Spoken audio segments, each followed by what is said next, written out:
everybody. Welcome to this episode of Think Business Live. I'm looking forward to talking with Michelle Scribner. Michelle, it's great to connect with you. You are the founder and CEO of Sum of All the Numbers, fractional CFO, leading financial analysis and planning company with full bookkeeping services. All right, so I love talking to fractional CFOs because CFOs are one of the most important people within a company. They make sure that the number one thing that every company needs to open up the next day is there, which is cash flow. But a lot of times people think that CFOs need to only be a full-time job and that they can't afford it. And so enter the fractional CFO. And so let's talk a little bit about that and what a fractional does for, let's start with this, I want to talk for all businesses, but I want to talk to that small to medium-sized business right now that needs a CFO, doesn't really know if it's within their reach. Why, and how do they start with the process? A great question. I'm going to say that most business owners feel very alone at the top and that they have nobody really to be talking about their finances to. They don't want to talk with their spouse because of the stress there. They're not going to talk to their colleagues because they don't want them to see everything there. And they often don't have someone inside their company that truly has the big picture of the company in mind and then talk about the nitty gritty of it. Therein enters the fractional CFO, someone who looks at the numbers, and I'm going to say kind of like a doctor. It's just like, this is what it is. There's no emotion associated with it, but then they can see things that often the business owner can't see. And most business owners, man, they know their business upside down, but often don't know what the key numbers are to be looking for or what the trend is showing or where the pitfalls may be. Let's talk about that. As a business coach, Michelle, one of the things I see is when you talk about things that they can't see. You know, as a business coach, you know, people will call me and they'll say, "Hey, I'm stuck. I need to get unstuck. I can't see what I don't know. You know, I can't see what I don't know." And a lot of times, what I see is many people are not really focused on the 3 leading key metrics that they need to. So I want to talk about what those are from a CFO perspective, but also sometimes have not and don't track or forecast effectively. So they're missing the whispers of the trends because they can't look backwards and they're not forecasting forwards. So talk a little bit about kind of those 1 to 3 leading metrics that a CFO does look at, and then how a company should be thinking about forecasting and the importance of it. Yeah, and forecasting is one of those things where we would all like to have that crystal ball of what's happening. The best part is that historically we can see the trends that are there and then you have a scenario planning. And when I often look at forecasting, I'm like, let's look at the scenario. If it goes this way, if it goes this way. And the best part is that with the technology that we've got these days, it is easier and easier to scenario plan and see where you're going to land cash wise. So we're really fortunate in today's day and age to have that. I'm going to say that for most companies, I'm looking at that gross profit number, first of all, as one of the key metrics to say, what are you priced right?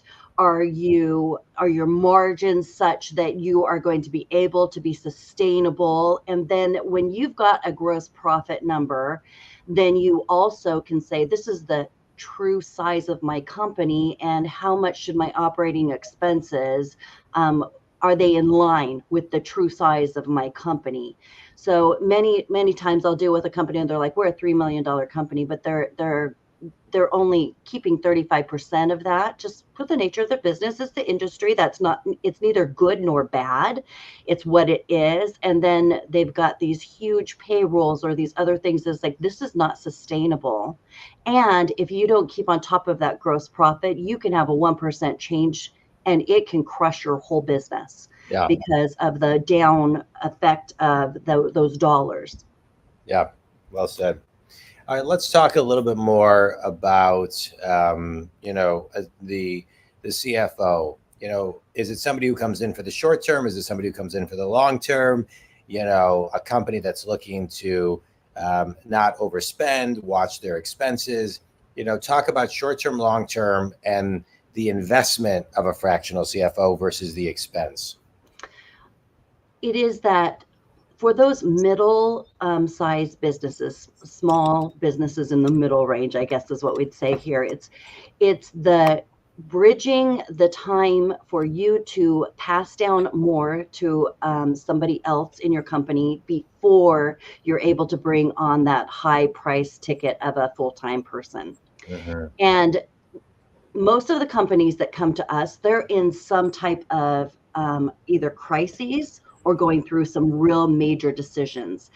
Rarely do we have someone reach out to us that is just like, yeah, I think it's about time. Everything's going fine. Because when everything's going fine, you're not looking for someone to think differently than you do, Yeah. or to, like you said, get unstuck. Yeah. So if you're, as a business person, if you are in that place where it's like, I need to grow this, or I'm seeing different things happen, I really just need someone with an expertise to come in and look at my business in a different way and push me forward, get me unstuck. Yeah. Okay, good. All right, rewind with me. Now I want to talk to Michelle, the entrepreneur. Rewind with me, a couple years before you were, let's say 10.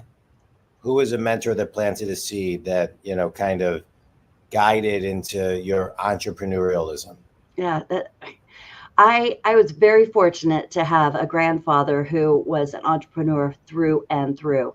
100% Armenian. I don't know if you can tell I look real Armenian, but no, he was, and he came with, went through the Depression era and hitchhiked his way from the Central Valley in California up to San Francisco and said, I'm going to make a name for me. And through that time, just that hard work, he realized, I am going to make something where I am in control of my destiny, which I think entrepreneurial spirit is there.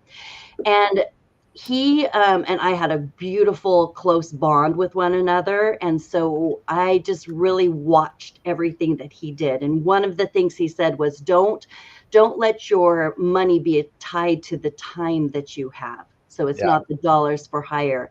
Look for opportunities for investment. He was that person that said, make sure that you've got a diversification, but then be the expert in where your money goes. So he happened to go into the real estate area. I'm from a small town, and he had 80% of the business in our small town. And I got to work in his office. And one of the things I learned right there was quality mattered. And I can't tell you how many times he had me take out the staples and make the papers exactly straight and then restaple it to teach me do things right the first time. So he was very he was very inspiring to me. And I'm going to say many times I will sit here. He's been gone quite a few years now, and I'll say, all right, what would Grandpa do in this case? So And when you do that, do you feel like he's channeling into you? Yeah, it's kind of nice because the blood is there. Yeah. And there's something to be said about genetics. And so there are times where I'm like, okay, think outside of the Michelle way of thinking, and what, he had 50 years on me, obviously. And so a lot of times he would say, all right, let me teach you what I've learned now, because I remember being where you were. So that long-term perspective really has come in too. To say like, all right, how would I think as this age, but where is this going to be in 20 years for me? Yeah. I mean, no different. I love what you're talking about, and I love your grandfather's advice. My grandfather was a big mentor of mine as well. So a lot of what you said resonates with me. And, I'm often thinking and asking, for his guidance and things, and, other people as well. So thanks for sharing that. Yeah. But I just want to kind of echo his quality matters. It's all the nuances. It's the fineness of things, the difference between going to a Four Seasons and and a hotel that isn't the Four Seasons or the Ritz or, things of that nature. Everything's impeccable, and maybe you don't notice it, but you feel it. And so I think that's great. That's great guidance.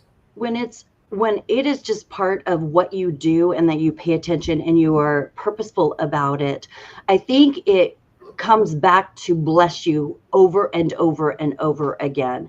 Yeah. So you may have an interaction with someone now, and because you took care of everything impeccably with that high level of quality, they will come back to you later. And when you're in a real estate field, that will come back.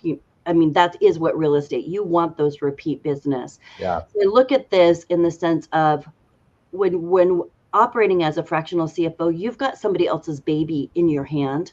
Yeah. And when you treat their baby like your own and with the quality that you would with as if it were your own, it will go beyond that interaction right there with that one person. They will tell their friends, they will remember you. And the best part about entrepreneurs is that they usually are branching out and finding other things to start up as well. And so I'll often find that I may be working with someone and it's on this one business, and then find out they have 4 other businesses that they didn't tell me about. That's just that entrepreneurial spirit. Yeah. And then you become that trusted advisor for every piece of their life once you've gained that trust that they know, oh, I've got your back, and you do things at the level that I would want to do it myself. I love that. I want to talk about expenses for a minute. When a CFO comes in and they look at the expenses and what they can cut, I'm always looking at my expenses, and, I just recently, again, and I do this a couple of times a year, go to my subscriptions on my iPhone, and I realize, wow, I have all these subscriptions I'm not using. So I cancel all of them. And when you start adding up the $10 a month, the $29 a month, the $49 a month, the $200 a month, all of a sudden you realize, wow, I'm spending, $2,000-$3,000, or, give or take $1,000. What expenses do CFOs come in and look at first, and where do they start cutting? The subscription model is done on purpose by those companies that do that, so that you'll forget that you have the $10 a month. I'm going to say that GoDaddy is another one of those where somebody goes in and they have 17 domain names that they pay for every year because they don't want somebody else to grab it. And all of a sudden you realize there's hundreds and hundreds of dollars there that was for an idea you had 10 years ago that doesn't need to keep on. I just went to GoDaddy because Michelle, I'm guilty of that. I registered so many domains, but then I just went in and I got rid of a ton of them. Yeah. Yep. I'm going to say that Google has now done that thing where it's every email that you've got there. It just all adds up, like you said. So I usually like to go through when I first start engage with a business is say, all right, well, what percentage of your operating expenses of your revenue, and of that gross profit number, and depending upon the size of the business, it really should be no greater than 65%. When you're dealing with an entrepreneurial business, they're looking at, hey, what is your exit strategy? And is someone out there in the marketplace, would they be interested in your business? Because you're going to pass away one day, and you might want to sell your business or do something, and you've got to make sure that it is healthy. So if it is at that point, I know what I'm dealing with how much needs to be found and where the culprits are. So it's really easy to do the low hanging fruit like the subscriptions, but we'll start off with a detailed profit and loss for the last year and really scrutinize. And the first thing I ask of my business owners, do you even know you're paying for this? And I'm surprised at how many I'm like, no, I don't even know what that is. Okay, well, that's a red flag because something has happened or someone else has been able to spend your money, or you're not paying attention. It also lets me know the behavior of the business owner, because behaviors trickle in to our finances. Next thing is to say, all right, is this truly impacting your business in some way? And what's the consequence if you get rid of it? Yeah. So oftentimes they'll be like, oh, it was a trial. Oh, I forgot to cancel the free trial. And unfortunately, most of the time it gets down to people. People are our biggest expense. And so when we're able to eliminate all of those low-hanging fruits, then it gets down to some tough decisions. And it has to, if we take the perspective of, do we want this business to be around in 5 years? Sometimes we have to make some really tough decisions. And it comes down to, what is this going to do? What is going to be the immediate consequence on the business if we cut this right now, or if we adjust it in some way? And it really centers around a discussion and then making some goals. Entrepreneurs are notorious for saying, but I'm going to make another $100,000, then that expense is going to be okay. Right. But there often isn't thinking through, all right, let's put a time limit on that of making that 100,000, or let's talk about what else we're going to do in that short term while it is pulling the company down. Yeah, that's great. All right, I appreciate all of that. Let's do a quick speed round. Book that's had the biggest impact on you. What book has had the biggest impact on me? I'm going to say that right now I'm a big Profit First fan. That really puts everything into perspective there. And it was something, honestly, going back to my childhood, I was required before I left for college to read The Richest Man in Babylon. Oh, I love that book. That's one of my favorites. Yeah, I love that book. I read it 30 years ago. I loved it. Yep, 30 years ago. 18 years old, read it. I remember having the dumb envelopes in my family's. My dad was like, hey, can we order pizza for dinner? And my dad's like, go look in the envelope. Is there cash? And here it was. Drove me nuts. And now I realize, oh, yeah, he was trying to train us. And so when I read Profit First, I thought, wait a minute, this is the same principle, that same business principle, fundamental, that you spend less than you earn, pay yourself, and save for that rainy day. So big proponent of that. And that I'm going to say many of those tactics I use in working with as a fractional CFO as well. Right. Good. Yeah, I love that. That's a great book. Best piece of wisdom, you shared something from your grandfather earlier, but best piece of wisdom you've ever received. Oh my goodness. Best piece of wisdom. Boy, I'm going to say that people are the most important things. And so you can make decisions, but the relationships that you have with people are going to be the most important. Yeah, well said. All right, last question, Michelle. This was a great conversation. I appreciate all your time. Finish the sentence. One thing everybody can do to increase the profits of their business today is to go through and really know and understand your financial statements, and not just file them away or put them someplace, but look forward to receiving those and making sure that they're accurate, and scrutinizing them, and taking a red pen and saying, I need to keep my eye on this, or hold somebody else accountable for the numbers that are falling in there. Not the accuracy of it, but to put some real real goals around those numbers that you're seeing. It's great.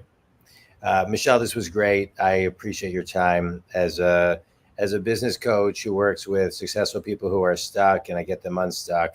I think this is an area where people do get stuck, and sometimes they get stuck, but it's invisible and they can't really see it. And so it's conversations like this that they'll listen to in their car and realize they need some assistance. So if they do, where can they connect with you? Contact us at someofallnumbers.com and there, ask for Michelle. Great. Michelle, I love extracting, you said so many things to help people get unstuck. I want to extract one thing, which is something your grandfather said, which is quality matters. I think that goes a long way in everything that you're talking about, everything that I talk about, not only today, but always on my shows and with my clients. It's the small things that really go a long way. So I appreciate that. I appreciate you bringing your grandfather into our talk today. That's always great. Think community, Michelle can be reached at someofallnumbers.com. And if you want to chat about any coaching, you can reach me at jondwoskin.com. Michelle, stay on. This was great. Thank you so much. Welcome.